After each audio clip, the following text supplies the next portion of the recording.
Namaskar students. This is second chapter of class 12th physics. इस chapter की हम 3 videos बनाएंगे. फर्स्ट वीडियो में हम डील करेंगे till electric potential energy and उसकी कैरेक्टरिस्टिक्स. देन हम डील करेंगे कैपेसिटेंस से रिलेटेड और लास्ट में डील करेंगे with the polar and non polar molecule. तो फर्स्ट डेफिनेशन जो इसमें आती है that is electrostatic potential energy. ये चैप्टर काफी हद तक हमारे 11th के ग्रेविटेशनल वाले चैप्टर से मिलता है. जैसे हमने पढ़ी थी gravitational potential energy, work done in bringing a given mass from infinity to this, the same thing is here.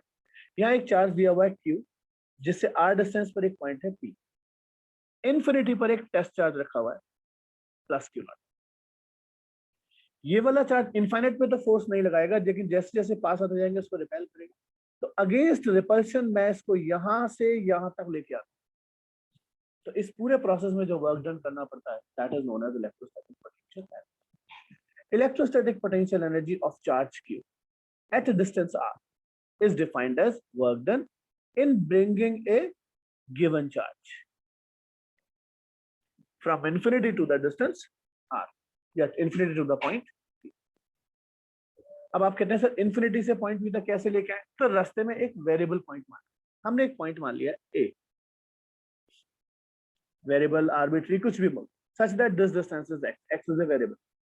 तो जब ये चार्ज यहाँ आया तो ये वाला चार्ज को रिपेल करेगा. तो force of repulsion Coulomb's law के हिसाब से k q1 q2 upon r square, तो यहाँ k q q0 upon x square हो जाएगा. फोर्स इधर लग रहा है बट लेके हम इसको इधर आ रहे हैं, तो अगेंस्ट रिपल्शन मैंने इसको डिस्प्लेसमेंट दिया dx, और एंगल कितना हो गया फोर्स और डिस्प्लेसमेंट के बीच में 180 डिग्री. तो against repulsion and elemental displacement is given to charge, तो वर्क डन हो गया dw is equal to f dot dx. Force इधर लग रहा था, डिस्प्लेसमेंट इधर था, दोनों के बीच में एंगल 180 डिग्री. तो ये हो गया f dx cos 180. cos 180 की वैल्यू होती है -1, तो this is minus f dx. f की वैल्यू ये रही, ये वैल्यू हमने यहाँ प्लेस कर. This is our equation number 2. अब हमें टोटल चार्ज निकाल, टोटल वर्क निकाल, total work to move the charge. Initial position कितनी थी? इन्फिनिटी. फाइनल पोजीशन थी पॉइंट P जिसकी डिस्टेंस थी r. आप कहेंगे सर r क्यों लिया? Because we are varying the distance. The variable is x और x इज द डिस्टेंस. तो initial distance infinity, final distance r. k q q0 constant बाहर निकाल दिया. इंटीग्रेशन का फॉर्मूला ये हमने पढ़ा हुआ है, x की power n is equal to x is to the power n plus 1 upon n plus. तो हम इसको पढ़ते हैं माइनस k q q0, तो सेम इसकी पावर है, डिनोमिनेटर से न्यूमरेटर में क्या, x is to the power -2. तो इंटीग्रेशन -2 प्लस 1 अपॉन -2 प्लस 1. तो ये हुआ x की पावर -1 और ये हुआ -1. इस वाले -1 से तो इस माइनस को कैंसिल कर दिया, तो ये तो हो गया प्लस.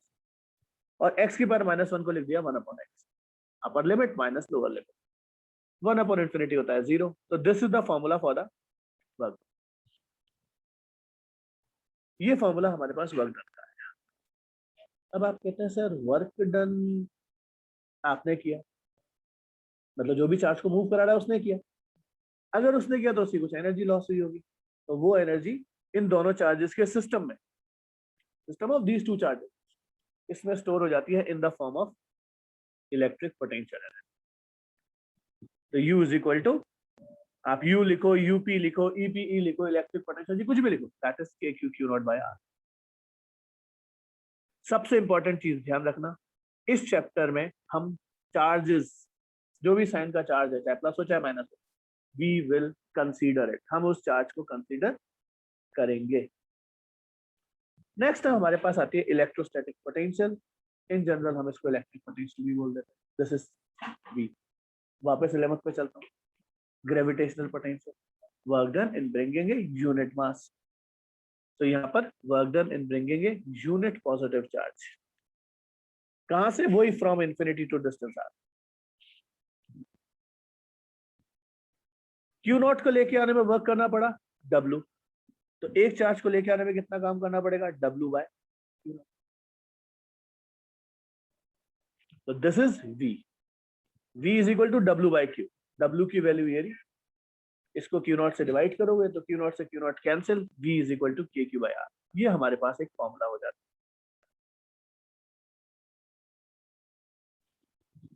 जूल्स, कूलम इनवर्स, इसको एक नया नाम दिया, वोल्ट, ये मैंने इसकी डायमेंशन. आप कहेंगे सर ये साइड में क्या लिखा हुआ है? इनिशियल पोजीशन चार्ज की थी इंफिनिटी, फाइनल पोजीशन चार्ज की थी P. आप चार्ज को इंफिनिटी से P तक लेके आते, इसका मतलब potential energy of the system till the point E minus potential energy till of the charges at the point infinity. Infinity में तो दोनों में कोई इंटरेक्शन ही नहीं था, तो इंफिनिटी पे वर्क डन एनर्जी जीरो, तो work done is equal to potential. Either आप ऐसे याद रखो या जो मैंने स्टोरी दी थी वैसे याद रखो, दोनों सही. कि whatever is work done by me that is converted into potential energy. Mathematical reason ये, ऐसे ही पोटेंशियल आ जाएगा, वर्क डन अपॉन चार्ज. तो दोनों तरीके से आप ऐसे याद करो चाहे ऐसे, दोनों सही है, कोई फर्क नहीं पड़ता. अब क्वेश्चन आता है सर एग्जाम में क्या इतना सही लिख के आना है? नहीं, अगर ये क्वेश्चन 3 मार्क्स का आता है तो मुझे यहां तक पूरा डेरिवेशन करके आना पड़ेगा. मतलब मुझे W का फॉर्मूला डिराइव करना ही पड़ेगा, देन मैं फिर इस फॉर्मूले को अप्लाई करके आंसर. तो ये हुआ हमारा इलेक्ट्रोस्टैटिक पोटेंशियल. अब 11th क्लास में हमने एक फोर्स पढ़े थे, कुछ कंजर्वेटिव फोर्सेस. याद दिला देता हूँ थोड़ा सा, क्योंकि 11th हमारी बड़ी अच्छी रहती है हमेशा. Conservative forces are the forces in which work done does not depend upon path, it depends upon initial and final position. Work done for a closed cycle is always zero, और total mechanical energy remains constant. और इसका example हमने पढ़ा था gravitational force. Free fall के case में हमने मतलब बोला था काइनेटिक प्लस पोटेंशियल हमेशा सेम रहे. अब इस बार हम प्रूव करेंगे कि इलेक्ट्रोस्टैटिक फोर्स है, ये जो कूलम्ब फोर्स का फॉर्मूला पढ़ा है, ये भी कंजर्वेटिव. चलिए, आप कहते हैं सर एक चार्ज को लिया Q नॉट, उसको A से B ले गए, तो work done per unit charge. आप कहते हैं sir potential at B minus potential eight E.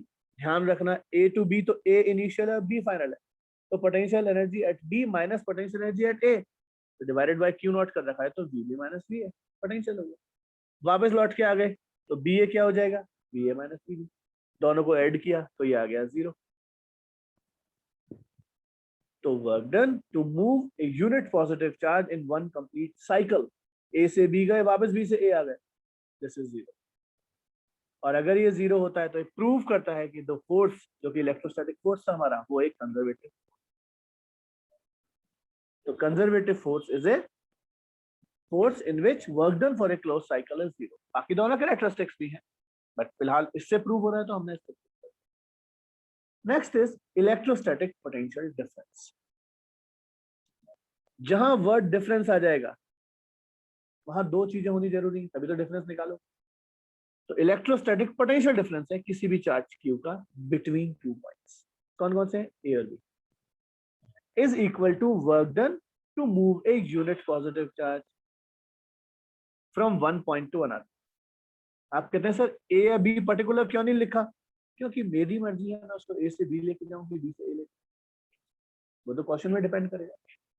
तो VAB मतलब I am bringing the charge from A to B, तो potential at B minus potential at A, ये वाली चीज ऊपर लिखी. VBA अगर मैं चार्ज को B से A लेके आऊंगा,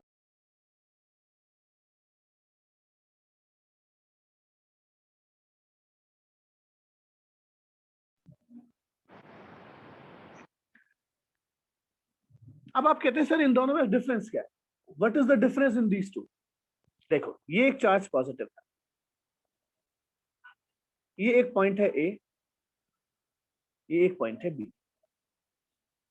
अगर आप चार्ज को इधर से इधर लाओ या इधर से इधर ले, मूव जिसको करा रहे हो वो चार्ज +1. अगर आप चार्ज को B से A लाओ तो अगेंस्ट रिपल्शन आपको वर्क करना पड़ेगा. इस केस में ये वर्क डन पॉजिटिव. फिगर के हिसाब से भी देख लें, A पास है, तो ए पर पोटेंशियल ज्यादा होगा के क्यू बाई आर के हिसाब से, यहाँ पोटेंशियल कम होगा। तो मैं लो पोटेंशियल से हाई पोटेंशियल ला रहा हूँ, तो मेरा वर्क डन पॉजिटिव। और अगर मैं यहाँ से यहाँ चले गया तो ये तो रिपेल कर रहा है ना, अपने आप चला जाएगा, मुझे क्या मेहनत करनी, तो मेरे को वर्क डन मिलेगा। In that case work done will be. ये डिफरेंस होता है और कोई डिफरेंस नहीं। ठीक है, चलो तो आगे चलते हैं। अब हम नेक्स्ट टर्म लेते हैं इलेक्ट्रिक पोटेंशियल ग्रेडियंट। जहां भी ग्रेडियंट वर्ड आ जाता है किसी भी क्वांटिटी का, that term divided by length, that term divided by distance, वो ग्रेडियंट। आपने एक फॉर्मूला पढ़ा है dw is equal to F dot D R, force into displacement dot product, दोनों साइड चार्ज से डिवाइड। तो work done per unit charge, क्योंकि ये एलिमेंटल वर्क डन चार्ज है, तो ये एलिमेंट पर इलेक्ट्रिक पोटेंशियल होगा। Force upon charge, electric field intensity. अब यहाँ हम दो केसेस लेते, थीटा जीरो, मतलब displacement is in the direction of electric field, displacement electric field के डायरेक्शन में हो रहा है, तो dv is equal to dr। तो dv is equal to dr is equal dr को उधर शिफ्ट किया, तो change in potential per unit length, ये हो गई इलेक्ट्रिक पोटेंशियल ग्रेडियंट। आप कहते हैं sir charge is moving opposite to the electric field, electric field इधर लग रहा है, चार्ज इधर चल रहा है, तो dv is equal to edr cos 180, जिसकी वैल्यू -1 होती है, तो ये माइनस dv अपॉन dr। आप कहते हैं सर यहाँ आप बोल रहे हो इन द डायरेक्शन पॉजिटिव और अपोजिट डायरेक्शन नेगेटिव, पिछले पेज पे तो उल्टा बताया। यहाँ जो मोशन हो रहा है that is due to the charge capital Q, capital Q के कारण मूवमेंट हो रहा है। वहां जो मूवमेंट था वो मैं करा रहा था, दोनों चीजें अलग अलग है, इसलिए इस चीज को स्पेशली ध्यान रखो। अभी हमारे पास कोई एक्सटर्नल सोर्स नहीं, चार्ज खुद कैपिटल क्यू है और बाकी डिस्प्लेसमेंट। तो अगर under the influence of charge capital Q displacement होता है, चार्ज रिपेल करता है और चार्ज मूव कर जाता है, छोटा वाला, that is change in potential positive और स्मॉल, इस चीज को स्पेशली ध्यान रखना। तो इलेक्ट्रिक पोटेंशियल ग्रेडियंट किसके बराबर हुआ, इलेक्ट्रिक फील्ड इंटेंसिटी। तो इलेक्ट्रिक फील्ड इंटेंसिटी हमने पढ़ी है चैप्टर 1 में, सिर्फ नाम चेंज हुआ है, that is volt per metre. Change in potential per unit length, तो उसकी यूनिट हो जाती है वोल्ट पर मीटर। तो अगर आपको न्यूटन पर कूलाम दे दिया जाए, वोल्ट पर मीटर दे दिया जाए, तो एक आइडिया दिमाग में लगा सकते हो कि this is electric potential gradient. Next हम आती है इक्विपोटेंशियल सरफेस, वर्ड सरफेस जहां पर पोटेंशियल इक्वल। तो equipotential surfaces are the surfaces on which electric potential at every point remains same, on which electric potential difference between any 2 points will be 0, और on which work done is 0। Obviously बात है, अगर electric potential same रहेगा तो उसका difference तो 0 होगा ही होगा। और क्योंकि हम पढ़ते हैं वर्क डन होता है चार्ज इनटू पोटेंशियल डिफरेंस, और अगर dv 0 है तो ऑब्वियसली बात है कि वर्क डन भी 0 है। मतलब एक ही था, वो सरफेस जिसके हर पॉइंट पर पोटेंशियल सेम होता है। अब आपसे पूछा जाता है ड्रॉ इक्विपोटेंशियल सरफेस। आप कहते हैं सर ये एक चार्ज प्लस क्यू, इससे r डिस्टेंस पर मैंने एक स्फीयर बना दिया और दूसरी r डिस्टेंस से मैंने दूसरा स्फीयर बना। फॉर्मूला होता है के क्यू बाई आर, ब्लू वाले सर्किल के लिए, ब्लैक वाले के लिए के क्यू बाई स्मॉल आर। तो ये जो स्फीयर है इसके हर पॉइंट पर पोटेंशियल V2 होगा, ये जो स्फीयर है इसके हर पॉइंट पर पोटेंशियल V1 होगा। मीन टू से दैट ये सरफेसेस अपने आप में एक इक्विपोटेंशियल सरफेसेस हैं। तो all concentric spheres are respectively equipotential. मैं ये नहीं बोल रहा कि V1 और V2 इक्वल, नहीं, V1 पर इस स्फीयर पे कहीं भी आप पोटेंशियल निकाल, वो V1 आएगा। स्फीयर बदल दिया तो पोटेंशियल बदल जाएगा, लेकिन उस स्फीयर के हर पॉइंट पर, स्फीयर एक बॉल होती है, किसी भी पॉइंट पर आप निकालोगे पोटेंशियल V2। दूसरा आता है due to parallel electric field lines, या मैं बोलूं यूनिफॉर्म इलेक्ट्रिक फील्ड। ये पैरेलल फील्ड लाइंस जा रही हैं, इसके परपेंडिकुलर कोई भी सरफेस बना, वो सरफेस इक्विपोटेंशियल होगा। आप कहते हैं सर कैसे कैसे? हमने एक फॉर्मूला पढ़ा था पिछले पेज पे, dv is equal to E dot P R. Electric field error, इस सरफेस पर आप कोई भी मोशन दोगे किसी भी बॉडी को या किसी दूसरे चार्ज, तो इन दोनों का मोशन एक दूसरे के परपेंडिकुलर, थीटा 90 cos 90 जीरो होता है तो dv जीरो तो पोटेंशियल। इसको यूज कहाँ करते हैं? Due to electric dipole. ये एक चार्ज दे रखा है minus Q plus, point charges हैं तो एक कॉन्सेंट्रिक स्फीयर्स अपने आप में पोटेंशियल हो गए, बट बीच में मैंने कोई सरफेस नहीं बनाई। इसका मतलब इन बिटवीन एक पॉइंट ऐसा होगा सेंटर पे जहां पर इलेक्ट्रिक पोटेंशियल जीरो होगा। इसमें हम एक केस और लेते हैं। हमें नाउ हमने बोला था एक केस और लेते हैं, that is pair of like. आपने कहा सर एक पॉजिटिव चार्ज ये रहा, एक पॉजिटिव चार्ज ये रहा। पॉजिटिव चार्ज के केस में हम पढ़ के आए थे कि इलेक्ट्रिक फील्ड लाइंस हमेशा अवे होती है, तो ये इलेक्ट्रिक फील्ड लाइंस मान लेता हूं फिलहाल में।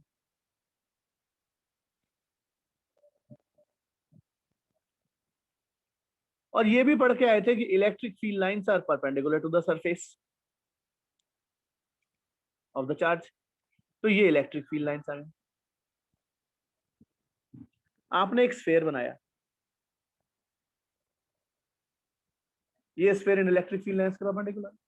आपने दूसरा स्फीयर बनाया यहां भी, तो ये कॉन्सेंट्रिक स्फीयर तो चल ही रहे थे।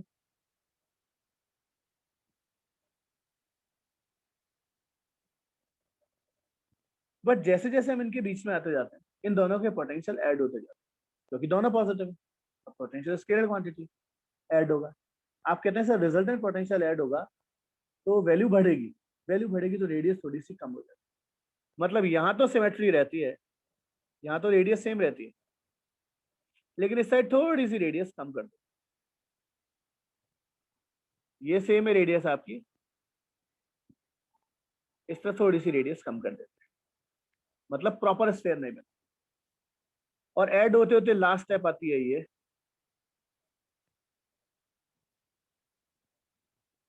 क्योंकि ऐड हो रहा है, इसका स्फीयर इधर, इसका स्फीयर बीच में ऐड हो गया, तो ये इस टाइप से इक्विपोटेंशियल सरफेस बनता है pair of like. Next topic आता है हमारा, इलेक्ट्रिक पोटेंशियल निकालना है due to an electric dipole. Electric potential due to an electric dipole at any point R2। आप कहते हैं सर ये क्या मतलब है? ये है हमारे पास एक dipole, this is minus Q, this is plus Q, this is centre, centre से R डिस्टेंस पर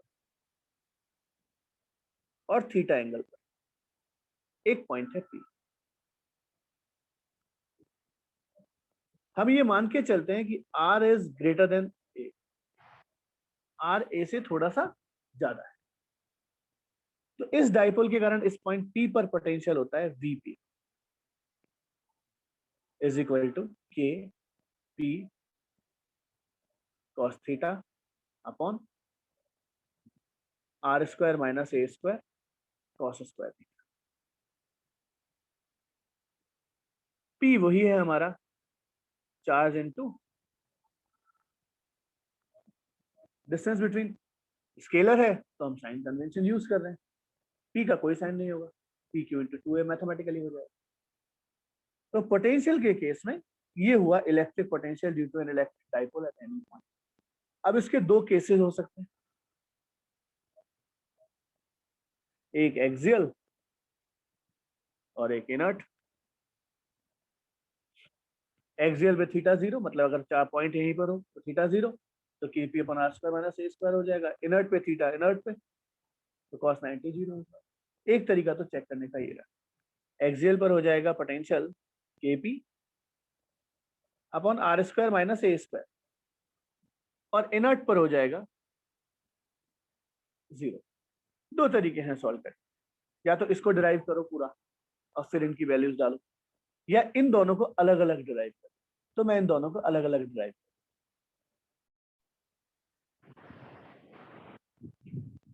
नेक्स्ट टॉपिक हम लेके चलते हैं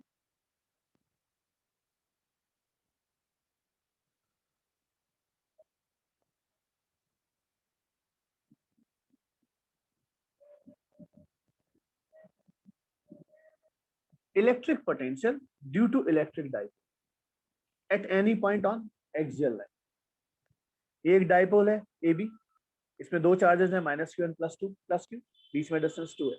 ये थोड़ी सी इंट्रोडक्शन लिखा कि हमने एक ए बी डाइपोल माना है जिसमें दो चार्जेस हैं और दोनों के बीच की डिस्टेंस 2 है।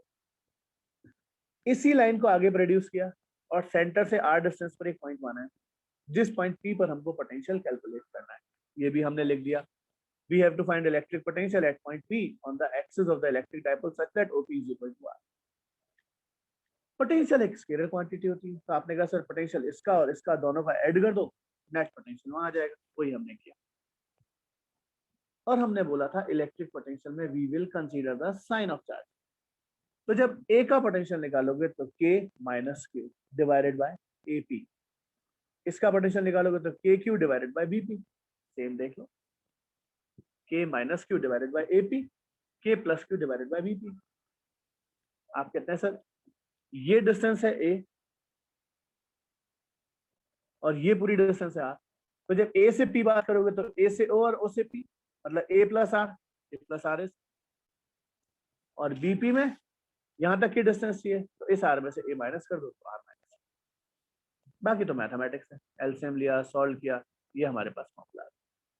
यही फॉर्मूला मैंने वहां पर प्लेस किया था।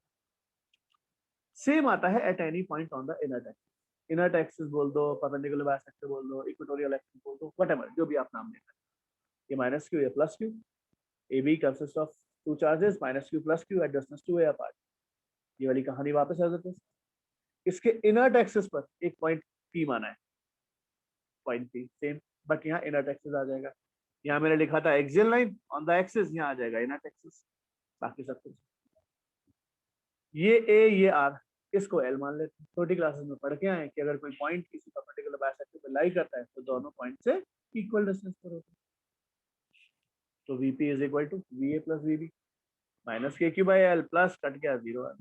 तो इनर एक्सिस पर इलेक्ट्रिक पोटेंशियल हमेशा 0 होगा, लेकिन इलेक्ट्रिक फील्ड इंटेंसिटी 0 नहीं होती। एक चीज का हमेशा ध्यान रखना, अगर किसी पॉइंट पर इलेक्ट्रिक फील्ड इंटेंसिटी 0 है तो क्या वहां पोटेंशियल 0 होना जरूरी है? नहीं। कंडक्टर के अंदर, inside a conductor, electric field intensity 0 होती है बट पोटेंशियल सेम रहता है। तो वो उल्टा पूछता है, कहीं पर पोटेंशियल 0 है, is it compulsory electric field intensity 0 होगी? इसका जवाब भी नो, ऑलवेज नहीं होगा, क्योंकि inner axis of the dipole जो होता है वहां electric field KP upon RQ होता है बट पोटेंशियल 0 होता है। इस चीज को थोड़ा सा ध्यान रखना, ठीक है। दैट्स ऑल हमारा ये first video of this chapter. ये वीडियोस रिवीजन के लिए है, सारी क्लासेस में पढ़ा चुका हूँ पूरा, सिर्फ रिवाइज करने के लिए मैं इन वीडियोस को बना रहा हूँ। तो कोई भी कंफ्यूजन हो इनको पढ़ो और आराम से पूछो। Thank you.